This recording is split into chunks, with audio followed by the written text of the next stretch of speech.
Hello friends, जय जगन्नाथ।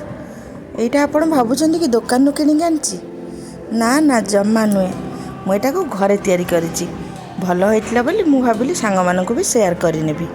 देखु बहुत क्रिस्पी भी होती, बहुत टेस्टी, भीतर भी भल होपर भी जमी टाण हवा कथा थे निश्चित ट्राए करंतु। चलतु देखा यार प्रस्तुत प्रणाली। मुझे फाड़े बंधाकोबी की चुन चुन कर काटी नहीं, 8 ରୁ 10टा पियाज को भी काटी नहीं, से किसी अदा रसुण पेस्ट भी देती। ये स्वाद अनुसार आम लुण पकईदबा, लुण पकई भल भाव में दलीदबा। दलीदेले किसी पानी बाहरी जीव, पियाज और बंधाकोबी सॉफ्ट हो। गोटे पिंच कि 2 पिंच खाइबा सोडा भी नहीं।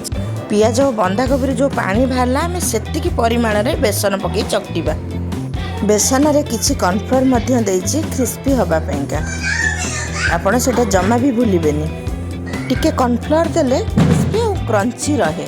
एबे कड़ाई रे तेल गरम है कि ना आम अल्प पकईकी देखी नबा।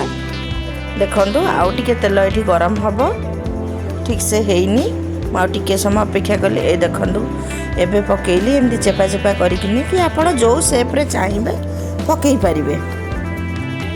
मत एमती भल लगे से मुझे पकई। आपड़ पकुड़ी टाइप रे भी पकई पारे। भल भाव में लाल लाल होगा पर्यटन गोल्डन ब्राउन है पर्यंत छाणीबा। देखु अल्प हो गला, गोटे पट लेउटे देची, पुणी आर पटटी हो गले आम काढ़ी नबा। सांग माने मो रेसिपीटी जदि आपको भल लगी थाए लाइक सब्सक्राइब कमेंट माध्यम निश्चित जनइबे रेसिपीटी केमिति लागिला। ये जलिखिया टी निश्चित ट्राए करेंगे, पूरा स्ट्रीट स्टाइल भाया। हैप्पी होली सांग माने। Thank you for watching.